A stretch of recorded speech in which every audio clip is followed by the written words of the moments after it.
바울 사도는 자신의 직분을 이방인의 사도라 이렇게 고백하고 있고, 이방인의 사도인 만큼 내 직분을 영광스럽게 여긴다 이렇게 고백하고 있습니다. 이 정통 유대인들의 입장에서 보면 이방인을 위한 사도다 했을 때에 환영받는 이런 일은 아니었습니다.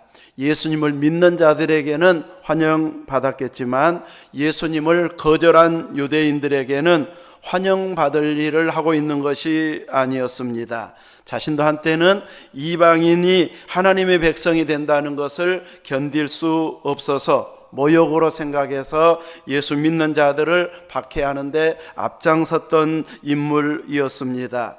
그런데 그가 박해하러 가던 중에 예수님, 부활하신 예수님을 만나고 나서는 예수님 부활이 맞았네, 그들이 전한 내용이 맞았다는 것을 알고 나서 바로 예수님을 전하는 자로 바뀌어지게 됩니다. 그가 구약에 정통할 만큼 구약의 말씀은 자세히 알고 있었기 때문에 이제 예수님이 그리스도라고 하는 것이 이 성경과 딱 맞아떨어지지 않았으면 이렇게 열심내지도 못했을 텐데, 예수님으로 모든 것이 풀려졌기 때문에 그는 완전히 달라져서 박해했던 예수님을 전하는 자로 바뀌어졌고, 그것이 자기의 직분이요 예수님께서 부르신 목적임을 깨닫고 그 일을 감당하면서 자신은 이방인을 위해서 사도가 된 것을 자랑스럽게 여긴다고 고백하고 있습니다. 그렇다고 동족을 미워하거나 사랑하지 않는 것은 아니었고, 여전히 동족을 사랑하고 있어서 자기가 열심히 이방인들에게 복음을 전해서 이방인들이 하나님을 더 잘 섬겨버리면 유대인들이 시기심이 일어나가지고 우리가 원조인데, 우리가 아브라함의 후손인데, 우리가 본 백성인데 하면서 시기심에서 주님께 돌아와 더 열심히 믿게 되기를 바라는 그런 기대감을 가지고 이방인을 열심히 선교하는 전도자로서의 직분을 영광스럽게 여기고 있다고 말하고 있습니다. 그는 자기가 맡은 이 직분이 전혀 부담스럽지 부담이 되지 않아서 영광스럽다고 생각했겠는가 했을 때에, 이제 그가 이 직분을 감당함으로 인해서 유대 사회에서 지위가 올라갔을까요? 그가 지위가 올라간 것 아닙니다. 또 물질의 복, 건강의 복을 풍족하게 누리면서 예수님 전하더니 역시 달라졌네, 부여해졌네, 건강해졌네, 이런 말을 들을 만한 환경이 그에게는 하나도 있지 않았습니다. 그럼에도 불구하고 이제 그는 열심을 다해서 이 복음을 전한 이런 자로서 자기 직분을 영광스럽게 여긴다고 말했는데, 자신의 개인적인 삶의 환경을 본다면 세상 기준으로 보면 예수님을 박해했을 때가 사회적으로 훨씬 더 지지를 받았고 지위가 높은 사람들과 교제할 수 있는 위치에 있었고, 저명한 가말리엘의 제자요 바리새인 중에 바리새인으로 활동하면서 장래가 촉망되는 이런 신분으로 살 수 있었던 자였습니다. 그런데 그가 예수님을 만나고 예수님을 전하는 순간부터 그의 목숨을 노리는 자들이 생겨나게 되고, 나중에는 40명의 결사대도 생기기도 하고, 가는 곳곳마다 생명의 위협과 굶주림과 짐승과 또 배가 파선하는 이런 다양한 고통을 겪으면서 그는 힘든 사역을 감당한 것이 일상이었습니다. 선교지에서 어느 정도 부흥되는가 싶으면 또 유대인들이 계속 방해하고 핍박하고 쫓아내고, 그래서 그곳에서 계속 사역하지 못하고 피난 가서 그곳에서 복음 전해서 교회가 세워지고, 핍박 때문에 또 옮겨가서 복음 전하여 그곳에 교회가 생겨지고, 지금으로 말하면 막 예배당이 세워졌다는 의미는 아닙니다. 예배당, 건물이 교회는 아니고 이제 이 예수님이 교회이고 성도들이 교회이기 때문에 가정에서 믿음의 사람들이 모이든 또 어느 공공장소에서 모이든 그것이 바로 성도들이 모이는 교회가 되어졌는데, 끊임없이 이렇게 박해로 인해서 쫓겨다니면서 선교했는데 나중에 보니까 선교 속도가 그것 때문에 빨라졌습니다. 하나님은 참 신기하게 일하셔요. 박해받으면 믿음 없는 사람은 내가 열심히 믿었는데 왜 이렇게 고난만 있고 죽을 고비만 넘기는가 막 이러면서 불평할 수 있는데, 즐거움으로 복음을 전하다가 보니까 선교 속도가 막 빨라져. 박해하면 옮기고 박해하면 옮기고, 그러고 옮겨버리면 그 전 교회가 없어져 버리는 것이 아니라 예수님을 제대로 만나버린 사람들은 믿음을 포기할 수가 없습니다. 그래서 그 교회는 그 교회대로 유지돼서 부흥되고, 바울은 또 다른 지역에 가서 교회를 세움으로 인해서 또 선교지가 늘어나고, 이러면서 계속해서 선교 확장의 역사가 일어나는 이런 은혜가 임했는데, 개인적으로는 많은 핍박과 죽을 고비와 그리고 굶주림에 시달리고 나중에는 감옥에 가야 되는 이런 생활의 연속이었지만, 그럼에도 불구하고 자기는 자기의 직분을 영광스럽다고 이렇게 고백하고 있습니다.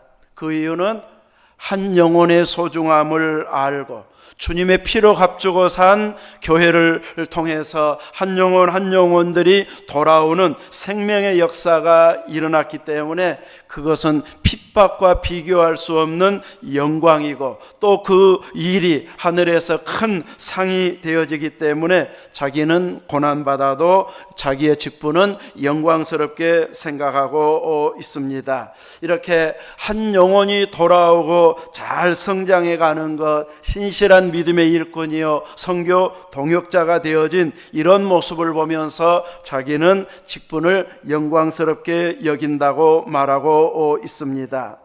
오늘날 우리들도 믿음의 길을 걸어가면서 여러 직분을 맡게 되어지는데, 우리들도 주어진 직분을 감당하면서 영혼 구원에 대한 부담감을 사도 바울처럼 가지면서 살아야 할 것입니다. 그래서 우리가 전한 복음으로 인해서 믿지 않는 자들이 돌아오고, 또 박해하고 반대했던 자들이 돌아오고, 상처받은 자들이 예수님께 돌아와서 위로가 되고 힘을 얻고, 또 다른 사람을 위해서 함께 마음을 모아 기도해 주면서 같이 사역에 동역하는 이런 은혜의 모습이 이제 우리의 모습이 되어야 할 것입니다.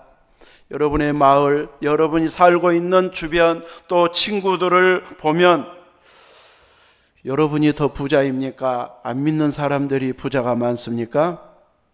안 믿는 사람이 많아요. 예수 믿는 사람이 다 부자 되고, 허리 아픈 사람도 없고 밀고 다니는 사람도 없이 다 예수님만 믿으면 그냥 꼿꼿하게 서서 걸어 다녀 버리면 밀고 다니는 사람들이 다 올 것 같은데, 하나님은 그런 방식으로 전도를 하지 않고 똑같은 방식으로 나이 들어가고 아파가면서도 그래도 나는 예수님이 좋습니다, 이러면서 예배드리는 그 모습을 하나님은 기뻐하십니다. 세상에는 우리보다 부자가 훨씬 많습니다. 세상에는 우리보다 훨씬 더 잘 살고 많은 것을 누리고 사는 사람들도 많이 있고 앞으로도 또 그럴 것입니다. 그러나 그들이 누리고 있는 행복의 질과 우리가 누리고 있는 행복의 질이 다르다는 것을 우리는 알아야 할 것입니다. 여러분도 그렇게 생각합니까? 맞습니다. 우리가 누리는 행복의 질은 부자가 누리는, 믿지 않는 자가 누리는 행복의 질과는 차원이 다릅니다. 부자와 나사로의 비유에서도 보면 부자가 어느 날 죽음을 맞이해서 아브라함 품에 안긴 나사로를 보고 자기는 불구덩이 속에 있는 것을 보면서 내가 그래도 세상에서 부자로 살았던 것이 얼마나 자랑스러운가 하고 자랑스러워하고 있습니까? 그러지 않습니다. 나사로 좀 제발 세상에 보내서 자기 형제들에게 여기 자기 간 곳에 오지 않게 해달라고, 전도해달라고 부탁할 정도로 부자로 살았던 것보다 하나님을 알고 예수님을 믿는 그 사람을 부러워하는 것이 저 세상임을 보여주고 있습니다. 그래서 우리는 하늘에 속한 자로서, 천국의 시민권을 가진 자로서 세상에서 잘 나가고 있는 사람들을 부러워하는 자가 되어져서는 안 될 것입니다. 여러분보다 더 잘 사는 사람, 자녀들 자랑하기에 여념이 없는 자녀 자랑하는, 그래서 동네 회관에 가면은 자녀들이 막 이 회관에라도 뭐 사다 주면 자랑스럽게 나오고, 아무것도 안 사다 주면은 막 가기도 부끄러워하고. 그래서 옛날에 저희 어머니 계셨을 때도 오면은 이제 동네도 뭐 하나 사와라 그래가지고 막 수박도 사가고 그랬던 것 같아요. 누구는 뭐 사오더라 막 이런 자랑하잖아요.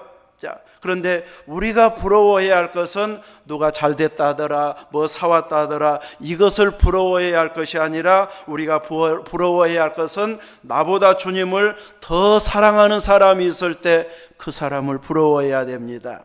나보다 교회를 더 사랑하는 사람, 나보다 더 열심히 전도하고 기도하는 사람, 나보다 더 열심히 약한 사람들을 돕고 섬기는 이런 믿음의 사람들을 보면서 부러워하는, 이런 부러워하는 사람이 되어져야 할 것입니다. 왜냐하면 부러워하다 보면 세상에서는 막 시기심, 질투심, 막 그거 아니야 하면서 막 뭔가 약점을 잡아가지고 이야기하면서 비판하거나 남의 말 뒤에서 하기가 좋아하는 것이 세상의 모습인데, 믿음으로 부러워하는 사람들은 나도 그 일 해야지, 그렇게 우리 교회는 안 했는데 다른 교회에서는 저렇게 하네 하면서 하나씩 부러워하면서 배우는 일들이 생겨나서 어느 순간 내가 그 일을 하는, 부러워하는 그 일을 내가 하고 있고 우리 교회가 하고 있는 이런 모습으로 발전하게 되어집니다. 그래서 전에는 방법을 몰랐고 그렇게 하는 것이 하나님의 일인 줄 몰랐던 데서 이제 나는 다 갖추어야만 할 수 있다고 생각했는데 지금으로도 충분히 할 수 있다고 하는 것, 다른 방법으로도 주님 일 할 수 있다는 것이 보이기 시작해서 이제 우리들도 열심히 주님 일에 동참하는 자가 되어지는 것, 이것이 바로 제대로 부러워하게 되어지면 바뀌어지는 모습이라고 할 수 있을 것입니다. 바울 사도는 그 사도직을 감당하면서 수없이 죽을 고비를 넘기는, 돌에도 맞고 태장에도 맞고 이렇게 죽은 줄 알고 이제 죽었구나 하고 사람들이 웅성웅성하고 이제 돌아가는 이런 상황에서도 또다시 살아나고 또다시 살아나고 이렇게 이제 이 고난을 많이 겪었는데, 이런 바울의 모습을 보면서 일반 유대인들이 부러워했을까요? 예수님을 거절했던 유대인들은 그런 바울이 참 멍청해 보였을 것입니다. 자기 같으면 옛날에 그 지위 계속 누리고 있고 그 유명세 유지하고 있고 또 앞으로 안정적으로 출세해서 다양한 큰 일을 해내는 그 길을 갔어야 마치 예수님 전하다가 저 고생하는가 하면서 참 안 됐다고 생각하는 유대인들도 있었을 것입니다. 바울도 그래서 옛날로 되돌아가고 싶었을까요? 그랬다면 자기의 직분을 영광스럽게 생각하지 않았을 것입니다. 바울은 옛날에 누렸던 그 길로 돌아가고 싶은 마음은 요즘 사람들 표현으로 일도 없었습니다. 이렇게 철저하게 주님을 사랑하면서 고난당한다 할지라도 그는 고난의 길이 차라리 영광스럽다고 생각하면서 죽을 고비를 넘기면서도 나중에는 감옥에 갇혀서도 주님과 함께 계심을 느끼면서 믿음의 길을 계속 가는 이런 길을 택하고 있는 것을 보여주고 있습니다. 우리들은 뭔가 내가 자랑할 것이 있고 몸이라도 건강하고 가진 것이라도 있고 자녀들이 잘 풀려가지고 내세울 것이 있어야 전도가 잘 될 것이라고 생각해가지고 그것이 없으면 전도도 못해, 이런 생각을 가진 자들이 있을 수 있습니다. 그런데 그런 가진 자들 때문에 새 생명의 역사가 일어나고 전도의 열매가 맺혀지는 것이 아니라 예수님의 사랑을 알고 예수님 없이는 나 살 수 없습니다. 이런 믿음을 체험한 자들을 통해서 주님은 놀랍게 역사해서 교회가 부흥되고 믿음이 자라가도록 은혜를 베풀어 주시기 때문에 내세울 것, 자랑할 것이 없는 우리 오히려 하나님의 일을 충분히 할 수 있다는 것을 알아야 할 것입니다. 주님께서는 고린도전서 1장에서 보면 교회를 어떤 자들을 불러가지고 세워가고 있습니까? 세상에서 하나님께서 세상에 미련한 것들을 택하사 있는 자들을 부끄럽게 하시고 세상에 약한 것들을 택하사 강한 것들을 부끄럽게 하려 하심이라고 말하고 천한 것들과 멸시받는 것들과 없는 것들을 택하사 있는 것들을 폐하려 하신다. 바울 사도는 고린도전서 1장에서 이렇게 언급하고 있습니다. 이렇게 교회는 부족하고 약하고 또 천하고 이런 사람들이 모여 있다 보니까 처음에는 문제도 참 많고 교회가 하나님 믿으면서 왜 저래 하는데 우리의 처음 모습이 이렇게 부족한 것 투성이에서 부름받다가 보니까 온전히 주님 닮기 전까지는 문제가 여전히 남아있는 이런 모습 속에서 하나씩 고쳐지고 발전해지고 바뀌어지면서 이제 있는 것들, 가진 자들, 또 높은 지위라고 세상의 것들 자랑하는 이런 사람들을 나중에는 부끄럽게 하는 자들로 교회를 사용해 주시고 있습니다. 그래서 우리들은 지금의 부끄러운 것 때문에 전도도 못한다고 미리 낙심하고 주저앉는 자가 아니라 그래도 나를 써주신다면 복음을 전하고 예수님을 자랑하겠습니다 하면서 주저하지 않고 증거할 수 있는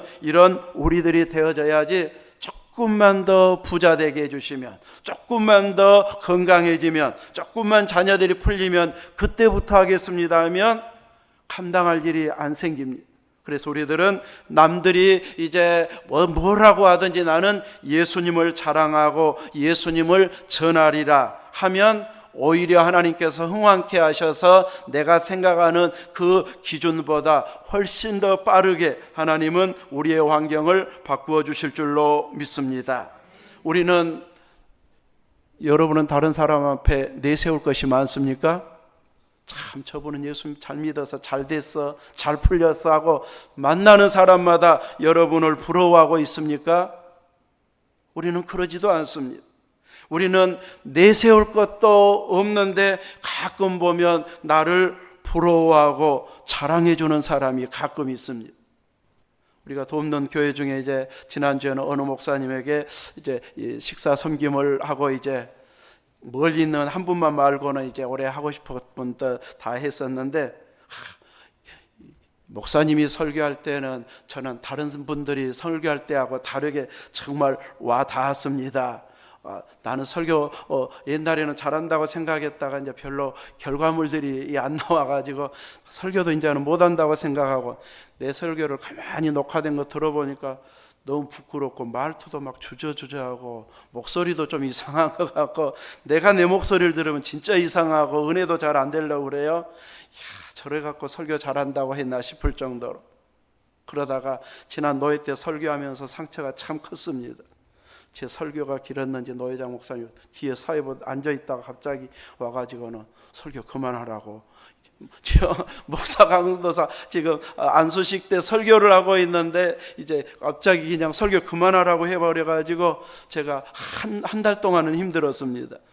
다른 일에 상처받으면 저 하룻밤 자고 나면 잊어버리거든요. 근데 그때는 상처받아갖고 지난달에도 교육자 설교였는데 10몇 분 만에 끝내버렸습니다. 아무튼 설교가 얼마나 빨리 끝나버렸는지. 아무튼 실제 그날 늦어진 것은 이제 목사 강도사 안수식 전에 회의할 때 그날따라 이제 노회장 목사님 설교가 길어가가지고 아무튼 11시에 목사 안수식을 시작해야 되는데 설교가 길어지고 회의가 길어져가지고 한 11시 반쯤에나 시작을 했습니다. 제가 설교 이제 끝나갈 마지막 부분인데 12시가 다 돼가니까 막 마음이 급해졌는지 시간만 보고는 오래된 것 같아가지고 막 그만하라고 막 그래가지고 한동안 힘들었었는데, 아무튼 이렇게 지난번에 밥 먹을 때 제 설교가 다르더라고 이렇게 말해준 목사님 계셔가지고 힘을 다시 한번 냈습니다. 이렇게 나는 부족하다, 또 못한다, 왜 목소리가 좀 절할까, 왜 떠듬거릴까, 또 이대로 볼 때는 모르는데 영상을 보면 제가 계속 고개를 막 왔다 갔다 해가지고 이것도 얼마나 막 보기가 안 좋은지 몰라요. 그런데 아무튼 그럼에도 불구하고 누군가는 또 은혜 받는 사람들이 있더라는 것이죠.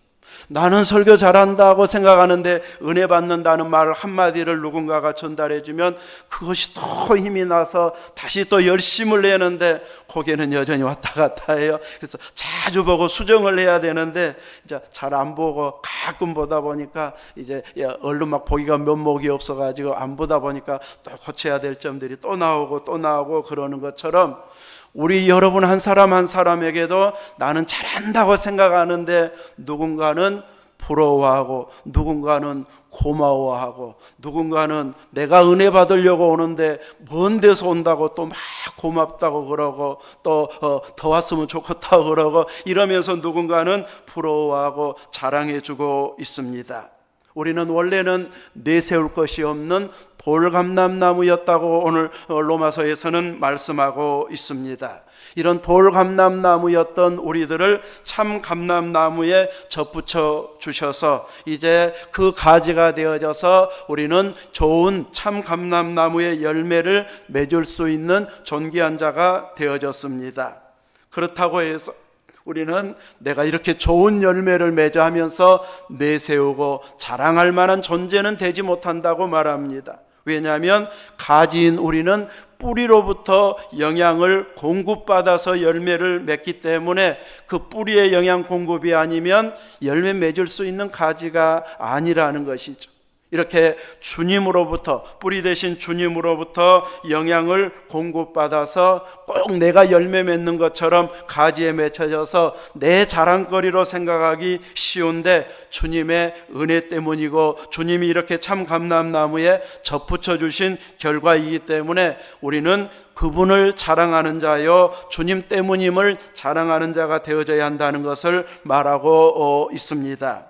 아직도 우리가 믿음 생활하면서 세상에서 잘 나가는 사람들, 잘 나가 보이는 사람들을 부러워하고 그들의 자녀를 부러워하고 있다면 내가 얼마나 영광스러운 신분인지를 아직도 제대로 알지 못하고 있다는 증거일 것입니다.